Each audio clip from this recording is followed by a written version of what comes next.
Okay, so right now we are going to look at mnemonic for heart volume and heart sounds S1, S2, S3, and S4. First heart sound is produced when there will be mitral and tricuspid closure.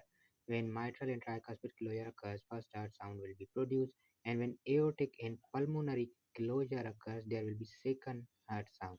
Third heart sound is abnormal in adults, while in babies and pregnant women it's normal, and it is produced during rapid ventricular filling.